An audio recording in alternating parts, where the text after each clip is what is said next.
praising God, I'm praising God. Yeah. Yeah, I am praising God. I am praising God. I am praising God. I'm praising God to a higher man. I am praising God. I am praising God.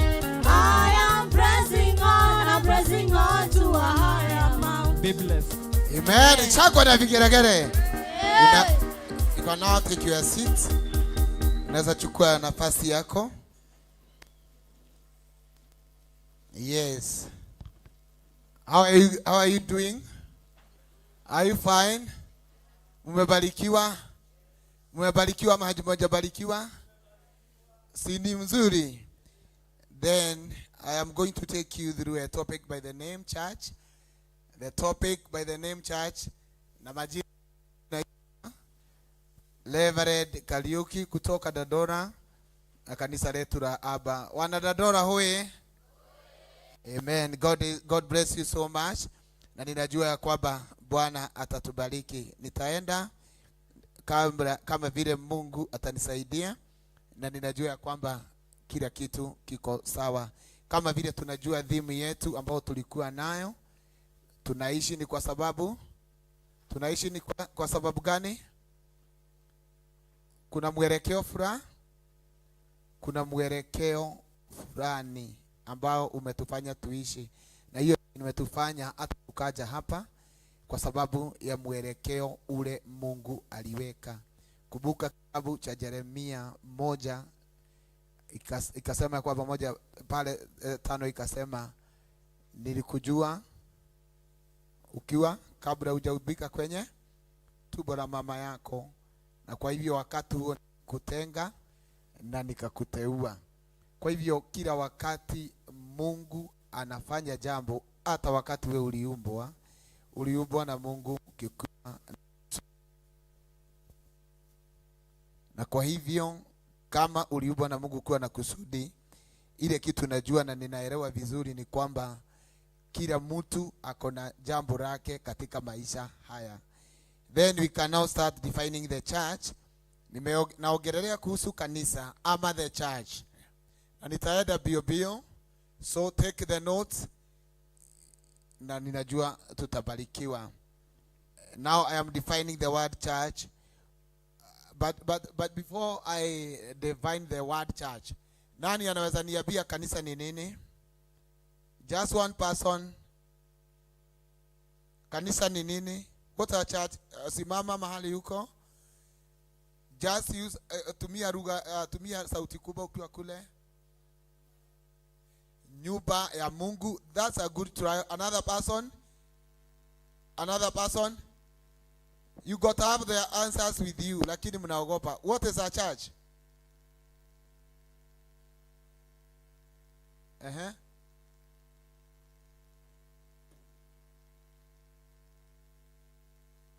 Exactly.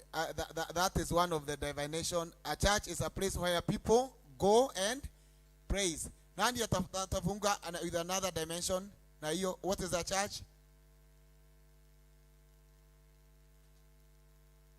Then we can say a church is a community of believers who gather for worship. It is a community of believers who gather for worship. Now let me ask you another question. If the church is a community of believers who gather for worship, are we the church now? Are we the church? Why?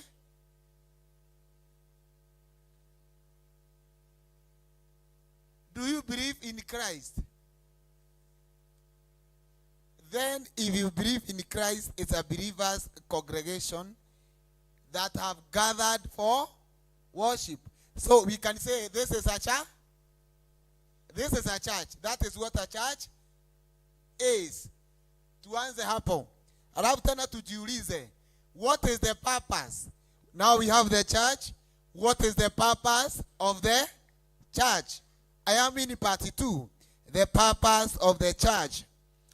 The purpose of the church. Na kutoka muingie hapa jana, kuna mambo mingi mmefanya hapa, na ninajua those are the purpose zenye zimesimamisha kanisa.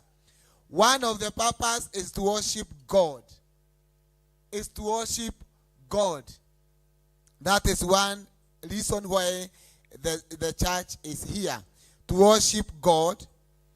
The point 2 on the same is to build up believers.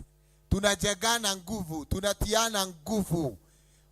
We build each other.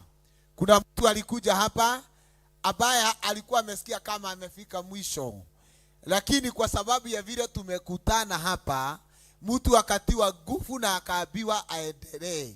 Kwa hivyo huyo mtu hakupotea. So when you come here, we build you. We build each other. Tunajengana wenyewe kwa wenyewe. Point number 3, under the same, to share the gospel of Jesus Christ with the whole world. Kubuka, point 3 iko na uzito wake. We share the gospel of Jesus Christ with the whole world. Hiyo ni kumaanisha sio hapa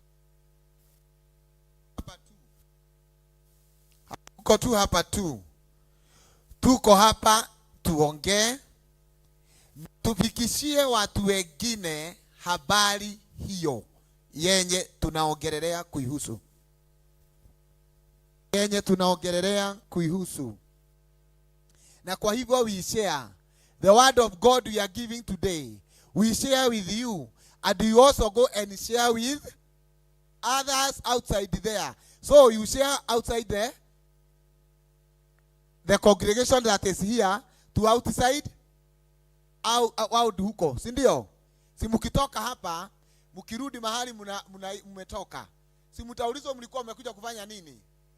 Mtasema nini? Utasema nini juu utaulizwa ulikuja kufanya nini? You have nothing. Will you have nothing? Utasema nini?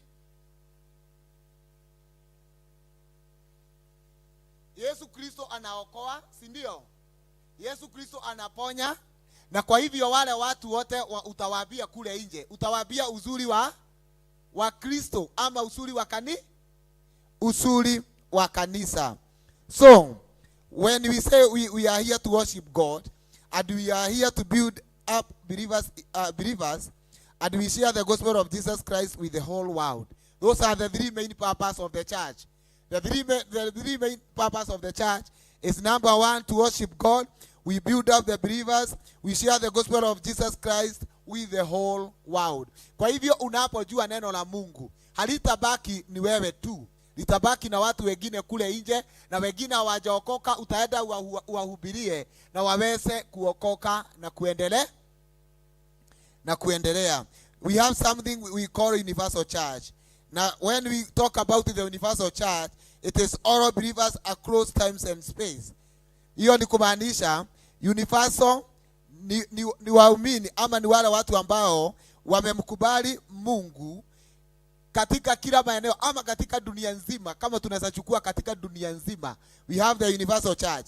But when we talk about the local church, the local church is now like what we have today, the local gathering of believers. Here now we are in the local. When we talk about the universal, we talk about the cross and the across the time and the space.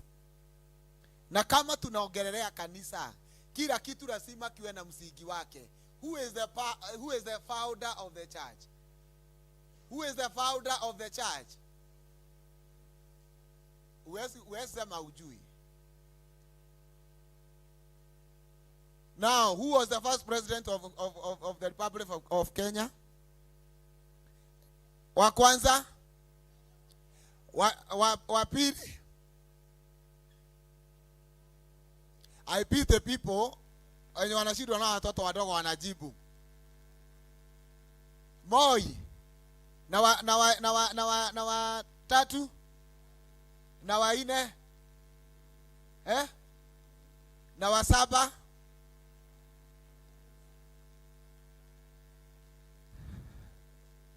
So who is the founder among the presidents you have mentioned? Who is the founder? Before mpaka wakati Kenya ilipata nini? Uhuru. Nani alikuwa mwanzilishi? Mzee Jomo. That is the founder. Na hakuna bahari, hakuna nini? Now when we say about the founder of the church, we have the founder of the church. Who is the founder of the church? Christ. What about God? Who is Christ?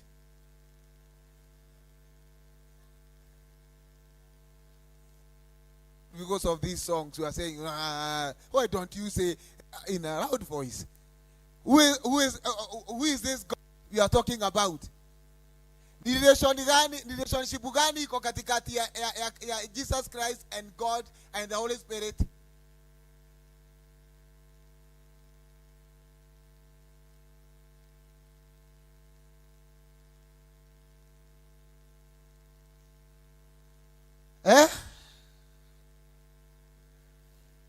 Hamujui ama ni kuogopa kusema?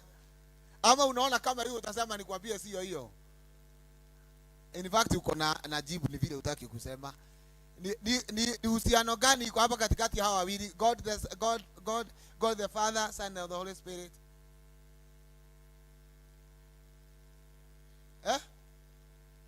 They are one.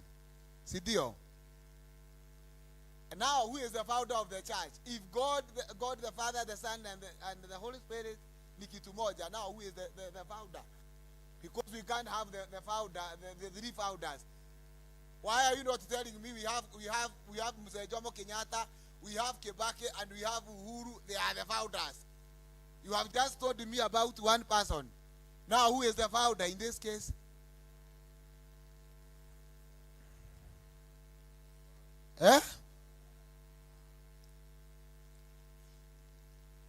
In the book of 1 Corinthians chapter 3 verse 11.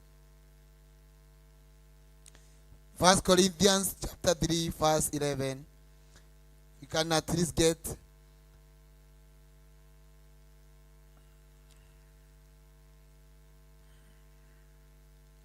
3 verse 11 inasema hivi.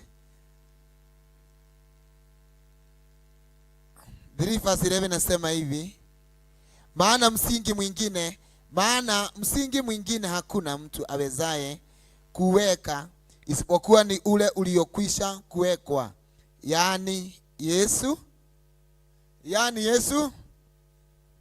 Kwa nini tunasema Yesu Kristo ndiye msingi? Okay, how did the church start? Kanisa ilianzaje?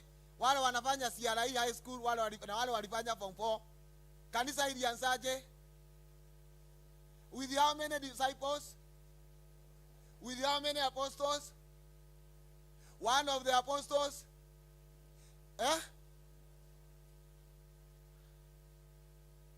At Ferguson. Are you serious? Was Ferguson a disciple? Who is this? One of the disciples. Exactly. We had Judas, Sidio. Another apostle. Mwingine. Name them. Akawaita wakiwa 10 na wangapi? Nani aliwaita? Yesu Kristo. Kwa hivyo msingi ulio bora wa kanisa ni nani? Ni Yesu. Na mitume 10 na wangapi? Kanisa ikaanza ikiwa na watu 10 na wangapi? Tumejua foundation ni nani ama hatujajua? The founder. Tumemjua ama hatujajua? Haya, kama tumejua mwenye kanisa ni nani, kazi yake ni gani? Kazi ya kanisa ni it's a place of worship, growth and support. Kwa hivyo hapa wakati tunakuja, tuna mambo matatu in common ambayo tunafanya. Kitu ya kwanza ni kumwabudu Mungu. Kitu kingine tunaotafuta kwa kanisa ni kuweza kuwa na kukua, na ile jambo ingine ya tatu ni support. We get the support. you get the support from the church, you grow, and you worship God. In symbolism, it is described as the bride of Jesus Christ and the body of Christ. Haya, tunasemaga kanisa ni bibi harusi ya Yesu Kristo, ni the bride ama the bridegroom. Yeah? Is Jesus a male or a female? Now in this case, who is the bride and who is the bridegroom? Nani anawaga mwingine? And now why are we saying that we are the bride?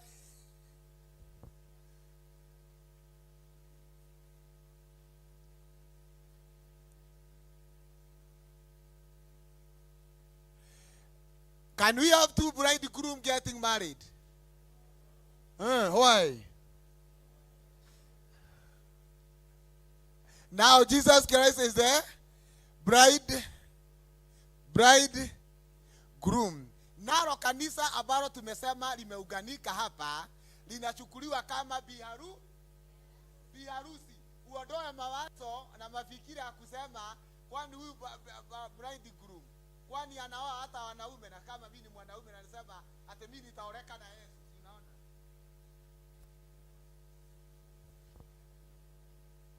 When we say something symbolically, tunamaanisha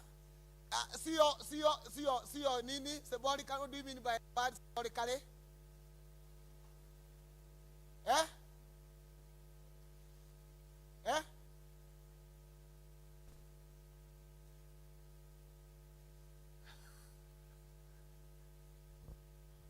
It's a symbol. Kwa hivyo analiganishwa. Yesu Kristo analiganishwa kuwa the bridegroom. Ili akuja aoe the bride, which is now is the church. The church yenye imeuganika wa mama, wazee, watoto na kila na watu wa kila hii. Sawa? Sasa wewe nikikuuliza, wewe ni bi harusi ama wewe ni bwana harusi? Sitaki wimbo. Wewe ni bibi harusi ama wewe ni bwana harusi?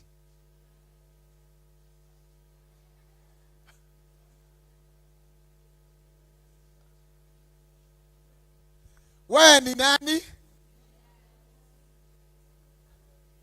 Wewe ni nani?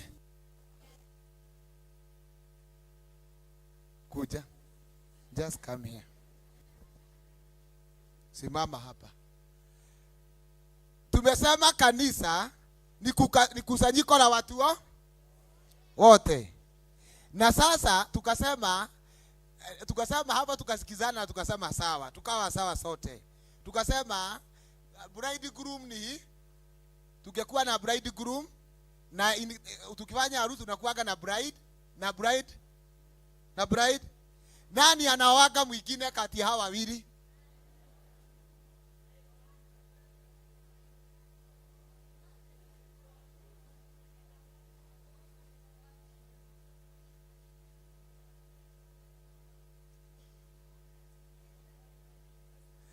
We have the bridegroom here. And now Jesus Christ anafanyika the bridegroom. Sawa? And now in this case, that was to message is symbolically. Ukichukulia na mawazo yako ya ugali, atuwaze kusema manze pale pasi anafanyaje kweli? Utaachwa bado? Utaachwa kama bado parala? This is the bridegroom, and the church now is the bride. Regardless ya kuangalia kama ni mwanaume. Na wakati tunasema Yesu alikuja ni kwa sababu ya kila mtu. Alikuja ni kwa sababu ya kila mtu. Na wakati atakuja kuchukua kanisa, ambao kanisa ni nani in this case? Kanisa ni nani in this case? Can we go with the form? Kanisa ni nani hapa? Kanisa ni wewe. Kanisa ni wewe. Ni when we meet, kama vile tunaita. Ndipo tumesema ni kongamano la watu ambao wanaabudu Mungu. God bless you. Umeelewa hapo? Kwa hivyo wewe ukisema, wakati unasema nitakuja, nitaoleka, nimeoleka kwa Yesu. Nimeoleka kwa Yesu. Na nikawauliza kama huyu ni Yesu, tunasema Yesu alikuwa kijana ama alikuwa was he a male ama female?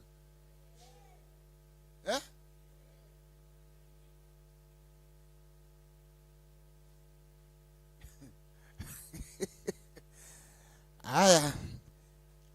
Kitu kingine tunafaa kujua. Mimi nasema naenda bio. Hii kanisa, wakati sasa tumeuganika hapa, kanisa lazima iwe na wafanyika.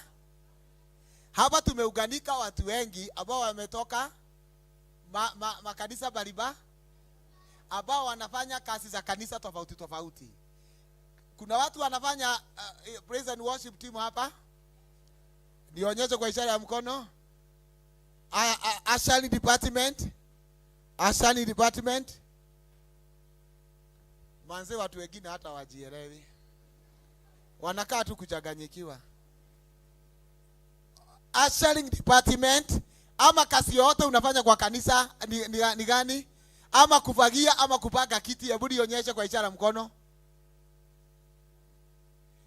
Yaani sasa niwaulize, nyinyi mnakuaga tu mmekaa tu kuweka kiti joto tu?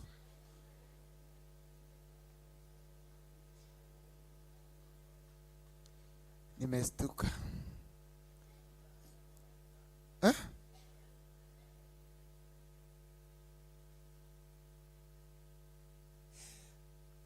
Sasa nyinyi at your age, kama kanisa linahitaji wafanyikazi, maana linahitaji wafanyikazi wenye si wakulipwa, na wengine wanafanywa nini?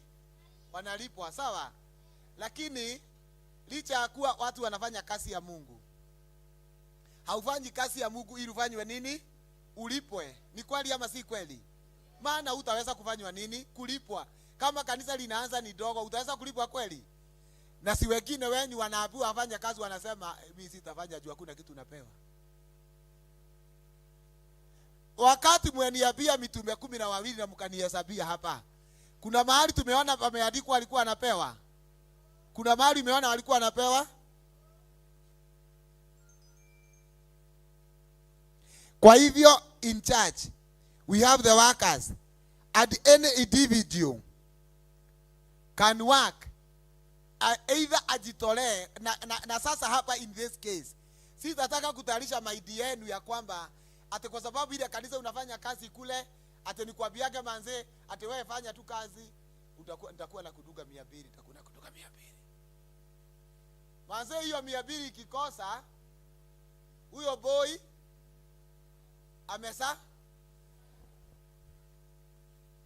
amesali. Na ndiposa sasa unaona kazi yote ambayo inafanyika, na kuna kuaga na hata tuko na walimu wa Sunday school hapa, tuko na walimu wa youth hapa, tuko na pastors wa youth hapa ambao ni youth bado lakini wako na pastors wao. Hiyo kazi yote wanaweza ifanya kwa kanisa, hata katika ministry ya kufunza watoto Sunday school, wale wadogo wanaweza husika na wakafanya pale. Na kwa hivyo wakati wanafanya pale, they act as helpers in the church. Youth can act as the helpers in the church. In the church wanaweza tumika na wanalika, ndio wako na ile moral ya kufanya ile kazi. Lakini ile shida tuko nayo, hata wale tuko nao lakini hawako hapa, si nyinyi wengine ambao hawakuja, wengine ambao hawakuja ni wale wa kusuku mahali tu hautawasukuma ni wakati wa kiroma. Hiyo habiwi, hiyo hasukumwi. Lakini hii ingine hata ya viti, kupaga viti, kuosha kanisa, Hakuna. Wanataka kufanywa nini? Na wanunuliwe lollipop. Wasiponunuliwa, we are not going to tatuedi hiyo kanisa leo. Kwa reason being, hatukupewa lollipop. Are we growing? We are not growing. And the church, we are called to be the workers. Sawa? Wewe ambao hauko unafanya kazi katika kanisa lenu. Eda hata kama ni kuanza, utaanza kufagia, uanze kufanya nini? Kama ni kupanga kiti, ona hiyo kiti imekaa mahali pana stahili. Kama ni kupanga watu kazi ya ushering, ona umeingia kwa department gani? At least uone kuna kitu unafanya nini? Unafanya. Bwana Yesu asifiwe. The role of the church. The role of the church. Point ingine. The role of the church. The role of the church is to worship and give the good doctrine. The role of the church, we are here to worship God, and we are here to give the right doctrine. Doctrine ni mafunzo yanayofaa, ama the tenets of faith. The doctrine, worship and doctrine. The role of the church, point 1, worship and doctrine. Worship tunajua ni kuabudu na kufanya mambo yoyote ambayo inatokana na neno la Mungu. When we take part 2 on the doctrine part, hiyo ni kumaanisha ni mafunzo yanayoandamana na Biblia vile inasema. Mafunzo ambayo inaandamana na Biblia vile inasema. Kanisa penye tunaenda tukihubiriwa, kuna yale mambo ambayo ni msingi katika kanisa na ambayo ingine inakubalika na ingine haiwezi kukubalika. Now those are the doctrine, the good doctrine. Gathering to glorify God through worship, prayer, and studying the word. We are here to study the word. And in the church you study the word. You come here to glorify God. You come here and also to offer the prayers. Unaomba maombi na unakuwa uko sawa. When the worship is good and when the doctrine is okay, the church now can grow. The church can grow na unaweza kuwa sawa. Kasi ingine ya kanisa ama wanalika, nitumie wanalika ndio kanisa, ni evangelism and mission. Evangelism and mission. Evangelism ni nini? Ni kwenda kuhubiria watu ambao hawajaokoka, watu ambao wameachana na njia za Mungu. Wanalika wanaweza kutumika na waende wakahubirie wenzao kule nje. Evangelism unaenda unahubiria mtu ambaye ako kwa maybe ako na tabia zingine, ako kwa sigara, ako kwa nini, ako kwa mandawa za kulevya, ako kwa pombe. Unamhubiria na unamuonyesha uzuri wa kanisa. Unamleta kanisa karibu na kanisa na anaingia. Na hiyo ndio ile kazi hata Yesu Kristo alipeana. Go into the whole world, making all people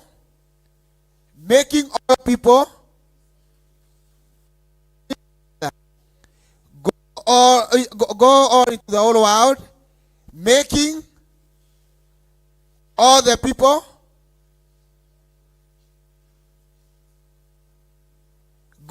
go all into the world, making disciples. Hiyo ndio kazi ya uinjilisti, na wanalika wanafaa kufanya uinjilisti. Haya, katika kanisa ile huko, wewe mwanalika katika ile kanisa huko, si kuna watu wameokoka kule? Hebu tuongee pamoja. Can we talk?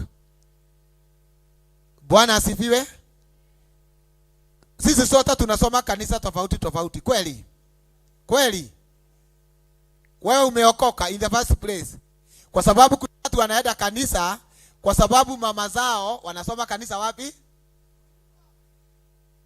Kuna mtu tu anaendaga kanisa kwa sababu hakuna mahali pengine pakwenda.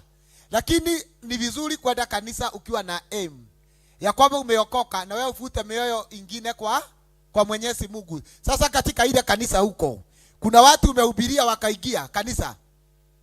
Hebu nionyesha kwa ishara ya mkono kama kuna mtu ushaihubiria akakubali akaokoka akasema mimi nimehubiriwa na dada huyu ama mwanalika huyu na nimeamua kuacha tabia zangu baya hata mimi niingia kwa kanisa. Uko hapo?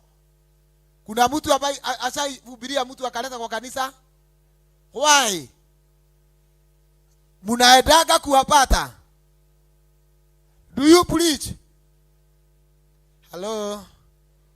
Hebu tuangaliane. Wacha kuandika niangalie sasa. Angalia sasa hapa. Ushaihubiria mtu akaokoka?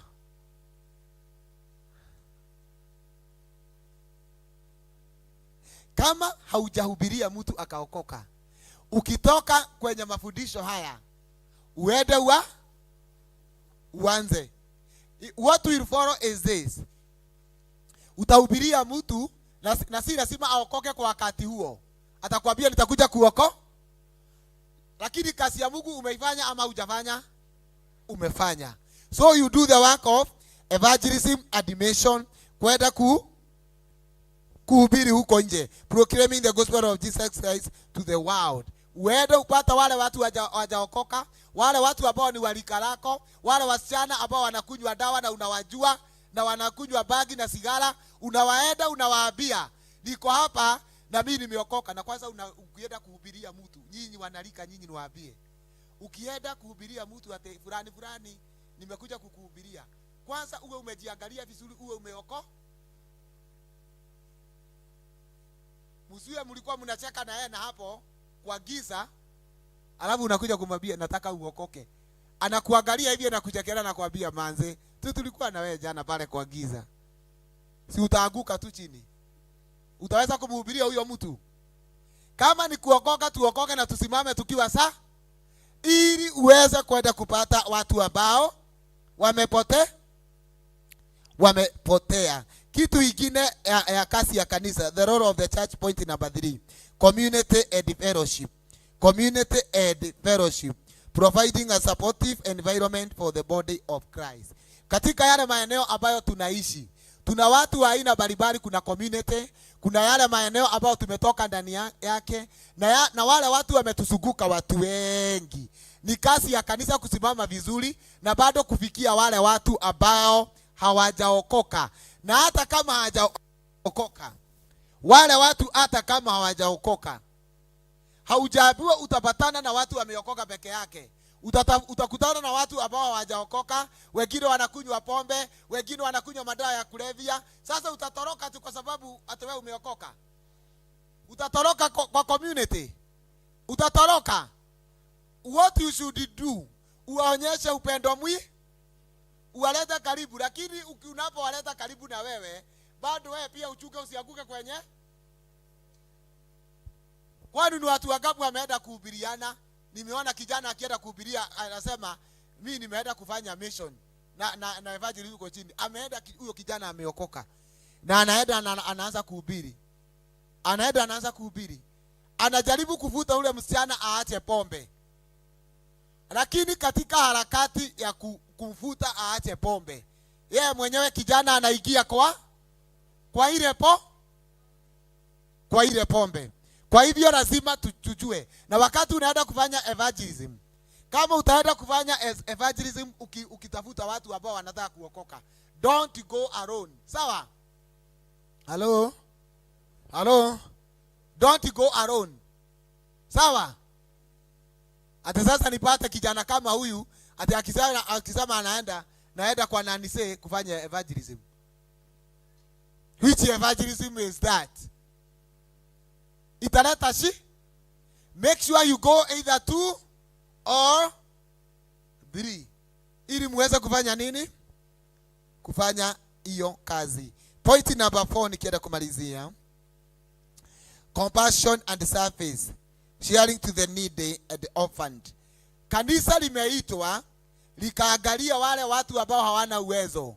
Je, wanalika wanakuaga na pesa? Youth mko na pesa? Hello. Sasa watu wengine wanafikiria mimi nataka kuwaitisha. Si waitishi. Nataka kuwa challenge. Na sijui hata kama ni kuomba manze tuongee hiki kitu tutoke tu ama sivyo. Maana mnaambia wazazi wenu tu.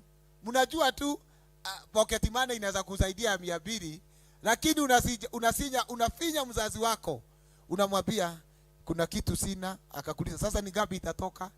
Unataka 500. 300 unalalia. Na hata hapa kuna watu walikuja tu akasema tu hivi, akasema itatosha, akasema sina kitu fulani, akasema hii itaenda hiyo haiwezi kosa. Na kama mko na hiyo pesa ambao mnaomba, you can also share with the needy. Wale watu ambao wanahitaji kule, wapatieni. Wale watu wanahitaji kule nje, edeni mkashare na wao. Unaweza kosa kuwashare na vitu mingi maana huna pesa mingi, lakini unaweza pata mkate ya 50. Si kweli? Na muende mshare na hao needy, watoto mayatima, orphans. Tuko na wao all over. You can go and share with them. That is one part of the church. Na ni wewe sasa, wewe ndio unafaa kwenda kufanya hiyo kazi. Point number 5, ordinance and sacrament. Kazi ya kanisa, ordinance and sacrament. Part number 5, observing practices such as baptism and the Lord's Supper to remember Christ's work. Watu wengine hapa nawajua hiyo inaongelea maneno ya mesa ya Bwana, the Holy Communion, na hizo na vitu zingine za ubatizo. Watu wengi najua hawajabatizwa na wengine wamejabatizwa, na vile vile wengi wetu na hatujaweza kuingia katika kushare ama ile ku break the bread, the Lord's Supper. Wengi wetu hawajaingia pale, na hiyo ndio kazi moja ya kanisa. Kanisa inafanyanga hivyo. Every time they met, they could do that. That is the role of the church. Na church sasa ni wewe. Church sasa ni wewe. Na ili sasa ufikie maeneo mengine kama haya, lazima uwe umekata kauli iliyo jema ya kusimama na kumtumikia Mungu. Hivyo tu. Ukiwa hivyo, hii mambo ingine itakuwa sawa na kutakuwa vizuri. As I finish, kwa sababu naona tumechanganyikana hapa watu wengi. Does the age matters in serving God? Kuna mtu anaweza niuliza, kweli mimi pastor nimeokoka na hata mimi ni mdogo, niko na miaka 5, niko na miaka 10, siwezi kuhubiri kama pastor wetu, siwezi fanya evangelism kama wengine. Sasa mimi nitafanya namna gani? When we come to the age in church community, age does not matter. Kwa hivyo hakuna mtu yeyote ambaye ako hapa, either uko na miaka 2, either uko na miaka 20, either uko na miaka 40, age is not a barrier. Age is not a barrier. Wale watu ambao ni wadogo sana, kumbuka akina Samuel. Do you remember the story of Samuel? 1 Samuel chapter 3. Andika wende usome. 1 Samuel chapter 3. 1 Samuel chapter 3. Wende usome. Samueli alikuwa mdogo na alikuwa kijana mdogo, na wakati Mungu alitaka kumtumia hakuangalia kama alikuwa mdogo, alimtumia tu hivyo alikuwa. Kwa hivyo hata wewe mwanalika ambaye uko hapa, Mungu anakutumia venye ulivyo. Amen. Amen. Si wengi wenu wamekataa kuhubiri, wakasema kuhubiri tu ni kwa pastor. Kuhubiri sio kwa pastor peke yake. Kuhubiri ni kwa kila mtu ambaye ako ndani ya Kristo na ambaye ameokoka. Na kumbuka katika kitabu cha 1 Timothy 4:12, Timotheo akaambiwa usikubali mtu akuonee nini?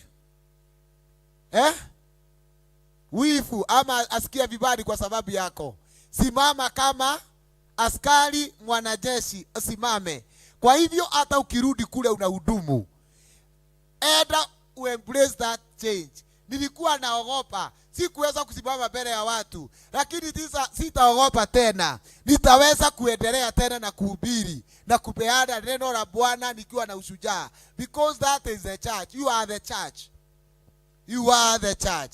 Timotheo akaambiwa, usikubali mtu akakuona hivi, akaona kama wewe ni mdogo. Na hiyo ndio ile shida inamaliza wanayuthi.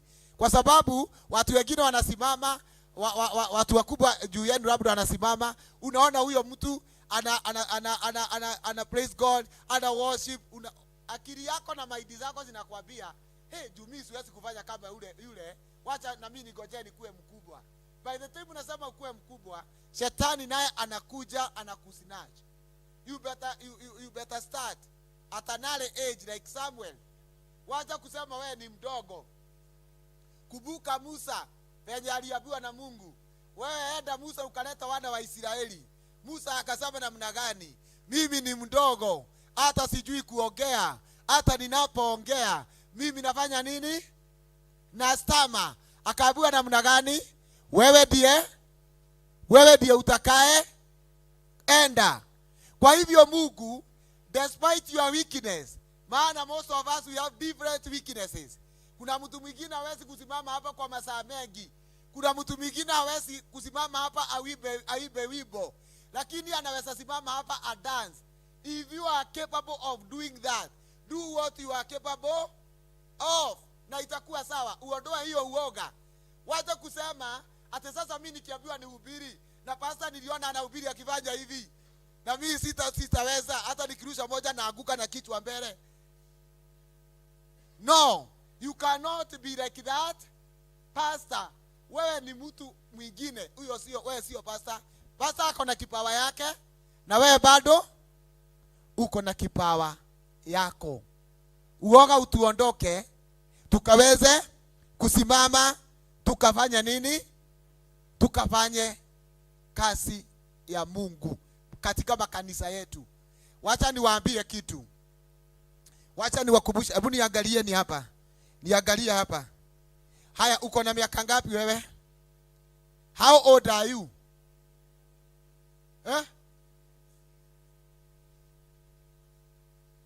At 13.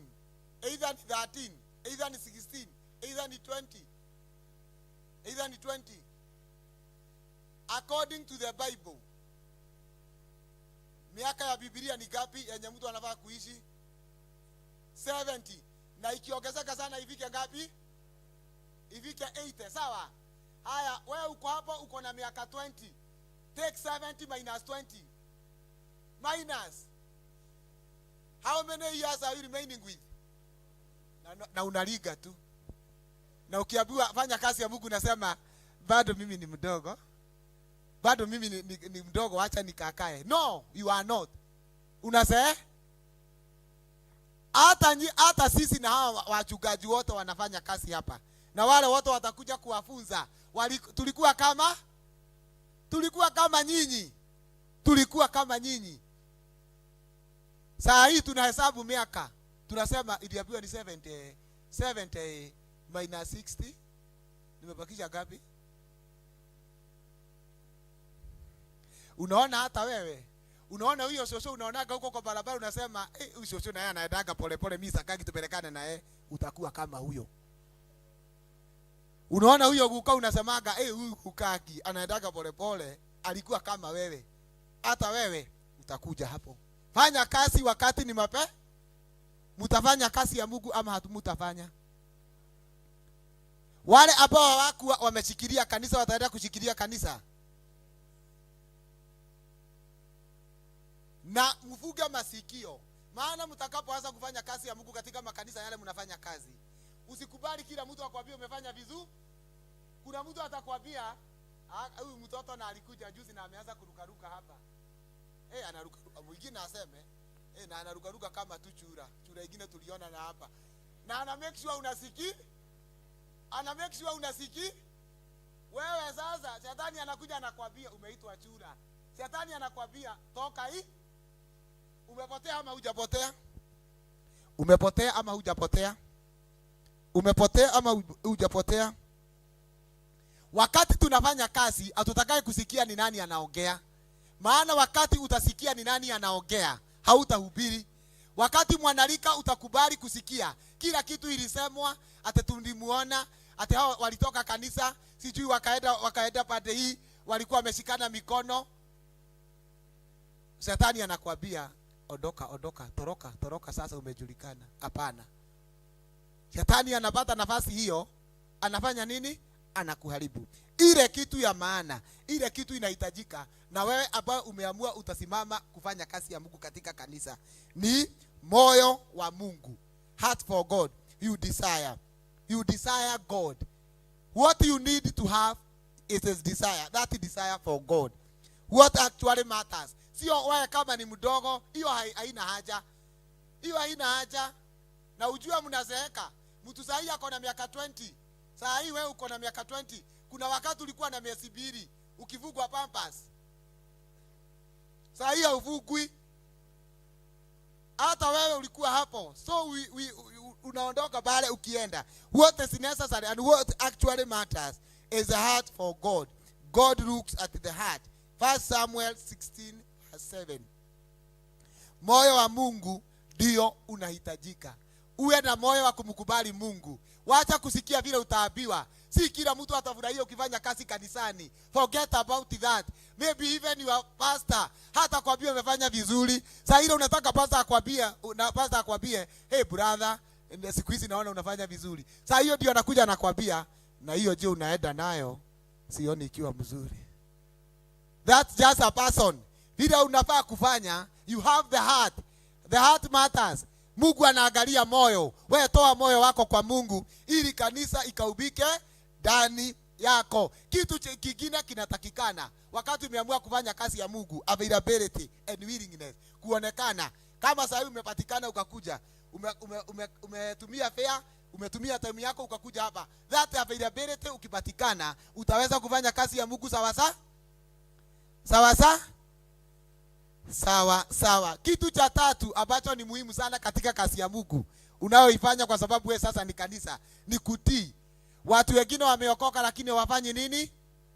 Hawatii. Wakiambiwa asifanye hivi, sasa hiyo ndio wanafaa.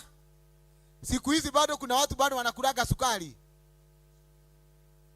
Ikiachwa kwa nyumba kuna watu wanakulaga sukari na wameokoka. May God have mercy upon them.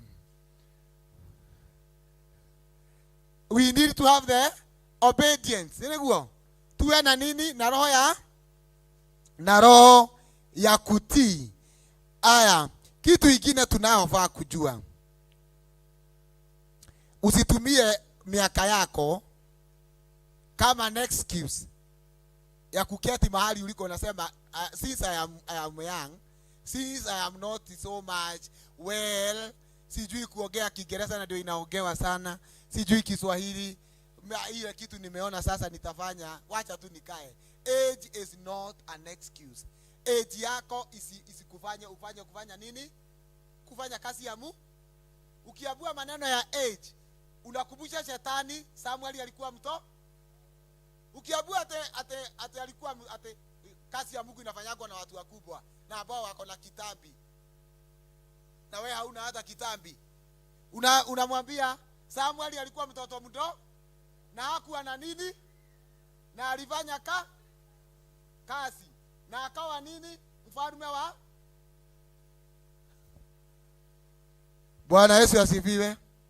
Bwana Yesu asifiwe. Sasa wale wote walikuwa wamekataa kufanya kazi ya Mungu kanisani, warudi wafanye wale walikuwa wameanza kazi ya ushering, waanze kufanya nini? Kazi ya ushering. Bwana Yesu asifiwe. Kama hapa najua mmeambiwa mambo mengi sana karibu na kutii. Labda kuna watu waliambiwa wasishinde wakitoka nje, na unaona mtu anatoka nje mara 10 unashindwa maasi bwana yeye anahara ama nini. Hiyo bado ni pati ya kanisa na inafaa kufanya nini?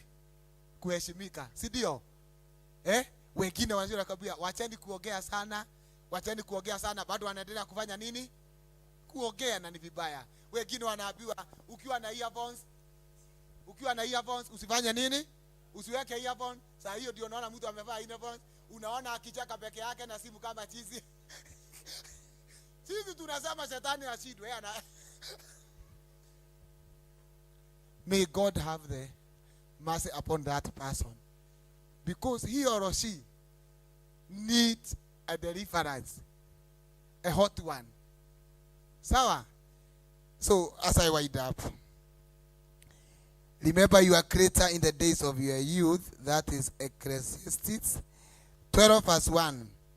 Remember your creator in the days of your youth. Hiyo mwende msome vizuri. Remember your creator in the days of your youth. Ecclesiastes 12 verse 1. Continue bearing fruit. Continue bearing fruit. As you go back, as you go and start doing the work of God, go and make sure you now start bearing the fruit. Yote yale mnaambiwa hapa, you bear the fruit. Na wakati miaka hii yako midogo, umheshimu Mungu na mwili wako na kila kitu ulicho nacho ndani yako. Usikubali shetani atumie mdomo wako kudanganya. Usikubali shetani atumie mikono yako kuiba. Usikubali shetani atumie miguu yako kukimbia kwenye ubaya. Na hiyo mengine yote tuchunge, tukumbuke Mungu. And the reward for this, after serving God, we have the everlasting life and good life here on earth. Hata tunaposema ati tutakapo, kwa sababu sasa tutaenda mbinguni, tutaenda kupewa uzima, ile kitu iko tunafaa kujua. Hapa duniani tunafaa kukaa maisha mazuri pia, tukiendelea kufanyia Mungu kazi. Maana kule mbinguni sioni kama utapata purado mzuri. Purado iko wapi?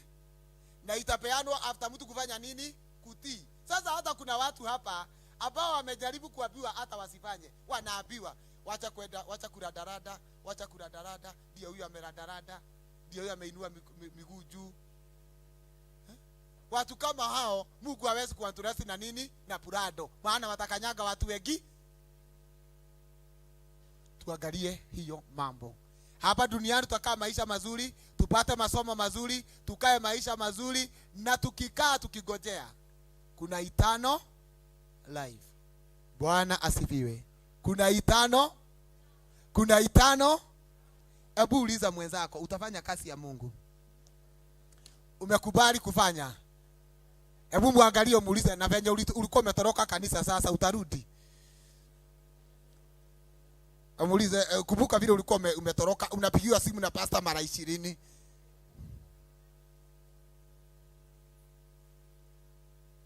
Muangalie tena umwambie, maana hata kama kuna kitu ulifanya baya, muangalie umwambie, hata kama kuna kitu ulifanya baya, rudi kwa kani.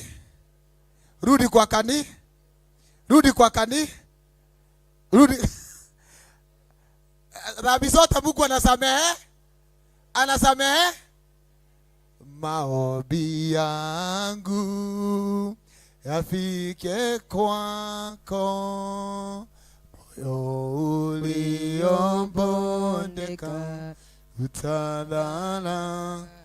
Maombi yangu yafike kwa, simama kidogo, moyo uliombondeka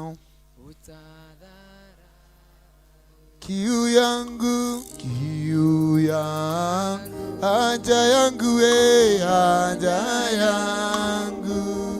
nifanane nawe, haja yangu, kiu yangu, nifanane nawe,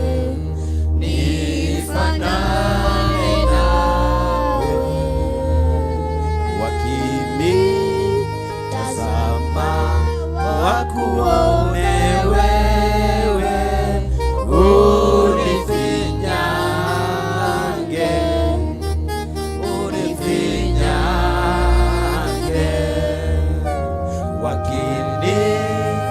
wakinitazama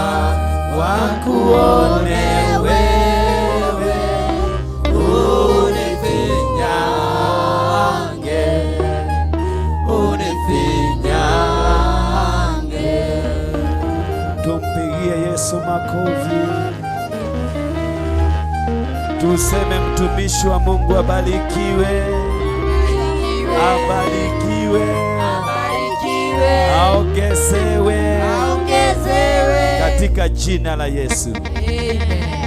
Amen. Amen. Aya, tunaingia ile tunaita lunch hour service, dakika 30 peke yake, alafu tuingie sasa katika mankuli ya mchana. Kwa hivyo umefanya hiyo keyboard hapo, tayarisha kama hiyo, uweke kigosho moja juu, alafu huyo mwingine anaendelea aigie. Hivyo tuendelee sasa, wimbo moja ya kigosho, alafu mtumishi Karaja popote alipo, karibu Dani. Karaja popote ulipo, karibu Dani, utatuongoza kwa maombi ya lunch hour, na vile Roho wa Mungu atakuongoza. Hivyo ndivyo tutafanya 30 minutes, na sijasema watu watoke, sababu tutakuwa na big break after hii. Hallelujah, hallelujah, hallelujah. Karibu Karaja Dani. Wapishanga kwa Yesu.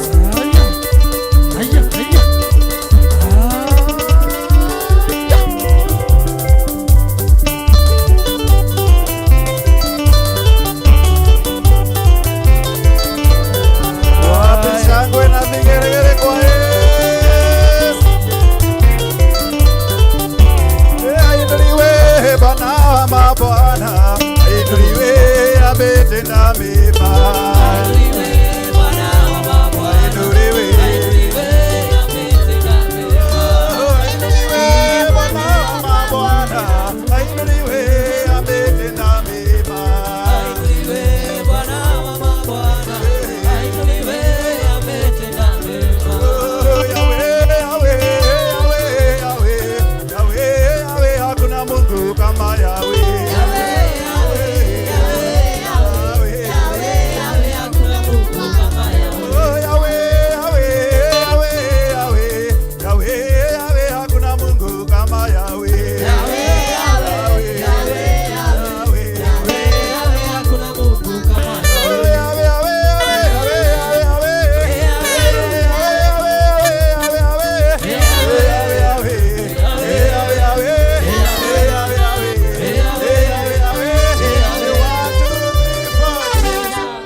Tumebarikiwa.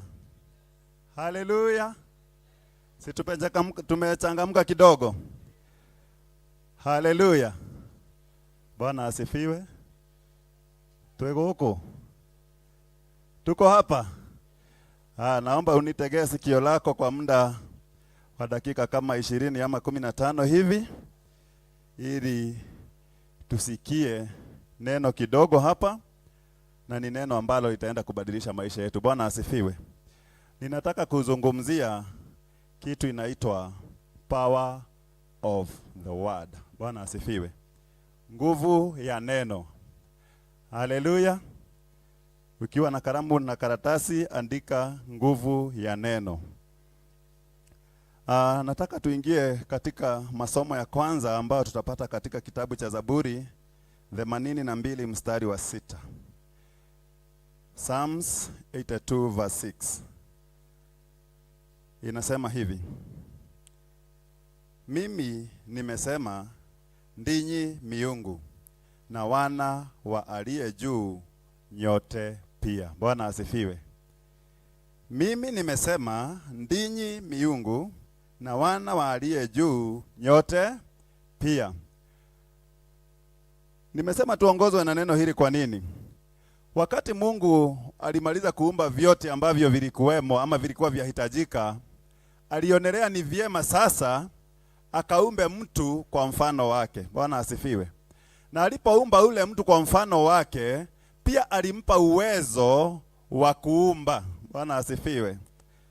Wewe vile uliumbwa sio mfano wa Mungu tu kwa sura, bali ulipewa uwezo wa kuumba kama jinsi Mungu aliumba. Bwana asifiwe. Shida yetu ni kwamba hatujui nguvu tulio nayo, ama hatujui tunafaa kuumba namna gani. Haleluya. Na ndiposa nikakuja kukufunza leo nguvu ya neno. Bwana asifiwe. Wakati unatamka maneno ama wakati unasema, je, unajua effect ya lile neno ambalo